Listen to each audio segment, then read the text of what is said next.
Welcome, travelers of the mind and seekers of lost horizons, to another deep dive into the arteries of human civilization. Tonight, we are not just looking at a map. We are stepping into the shifting sands of time to rediscover a network of legends known as the Silk Road. For centuries, this was not just a path for trade. It was the world's first information superhighway, a fragile thread of survival stretching across jagged peaks and sun-scorched deserts, connecting the mysterious East with the ambitious West. Imagine the year 120 AD. You are standing at the edge of the known world, where the horizon shimmered with the promise of silk, spices, and secrets that could topple empires. This was a realm where a single bolt of fabric was worth more than a soldier's life and where a handful of peppercorns could buy a villa in Rome. But behind the luxury lay a brutal reality. The Silk Road was a graveyard for the unprepared. A place where the wind whispered warnings of ancient spirits and the sand hid the bones of those who underestimated the desert's wrath.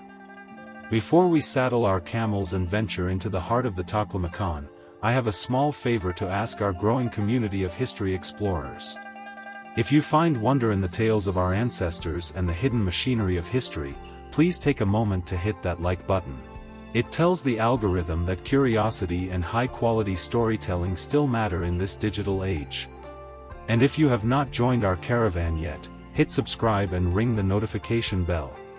By doing so, you ensure you are always at the front of the line when we unlock the next chapter of our collective past. Now, let the incense burn and the maps unfurl. Our journey through the golden age of trade begins now. The story of the Silk Road does not begin with a merchant, but with a dream of conquest and a desperate need for horses. Emperor Wu of Han looked toward the western horizon, haunted by the raids of nomadic tribes.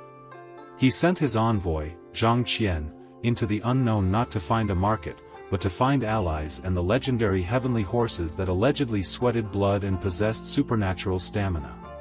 Zhang Qian's decade-long odyssey through imprisonment and discovery did not just bring back horses. It brought back the realization that there was a whole world of western regions hungry for Chinese products.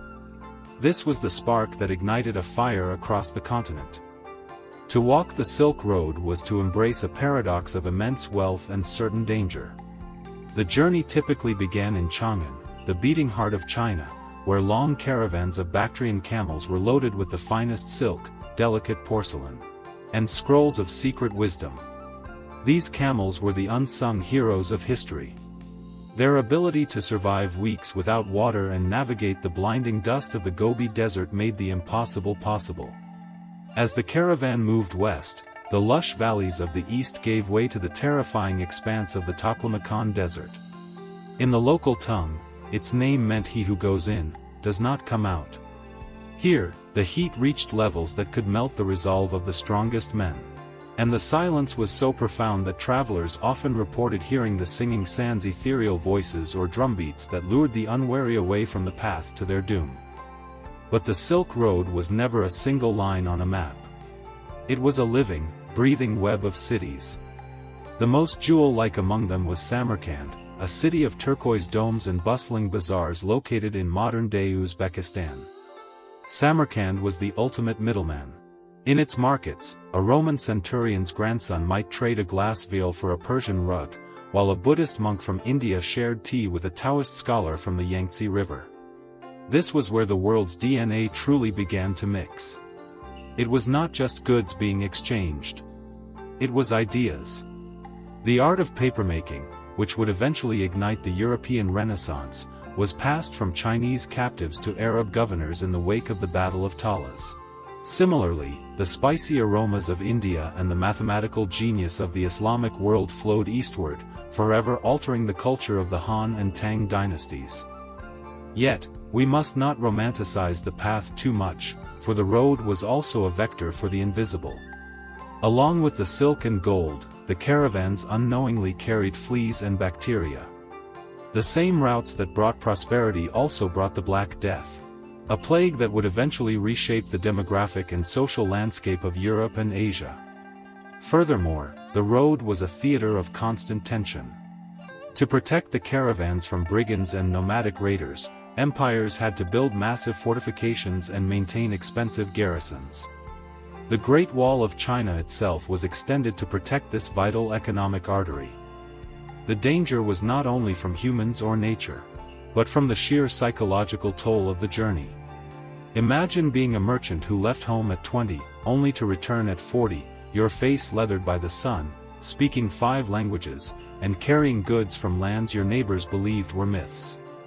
These men were the first true global citizens. They understood that despite the vast differences in religion, language, and skin color, everyone's gold spent the same. And everyone's heart sought the same comforts. As the centuries rolled by, the Silk Road shifted and changed, eventually bowing to the might of the great age of discovery when sails replaced saddles. But the echoes of those camel bells still resonate in the foundations of our modern world, reminding us that we have always been, and will always be, a species defined by our need to connect. As the sun sets over the ruins of the ancient watchtowers, we find ourselves back in the safety of the present, the dust of the Silk Road finally settling in our minds. We have traveled from the gilded palaces of Chang'an to the rugged passes of the Pamir Mountains, witnessing the birth of a globalized world long before the internet or airplanes. The Silk Road was more than a commercial venture.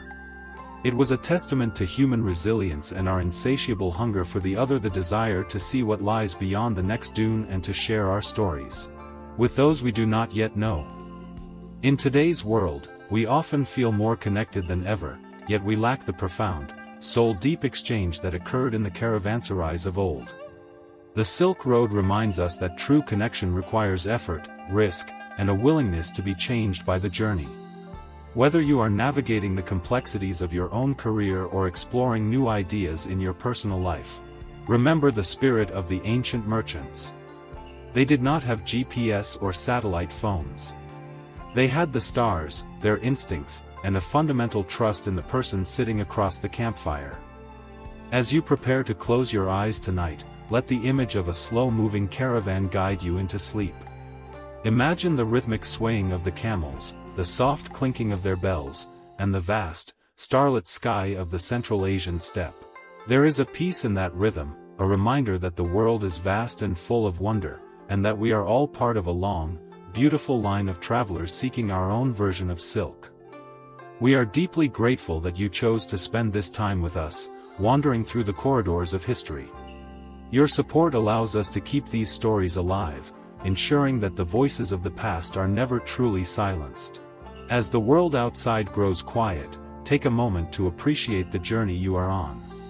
Tomorrow will bring its own challenges and its own treasures, but for now, let the weight of the day fall away. May your rest be deep and your dreams be filled with the vibrant colors of a Samarkand sunset. Thank you for being part of our story. Good night, everyone. Sleep in peace and wake with joy.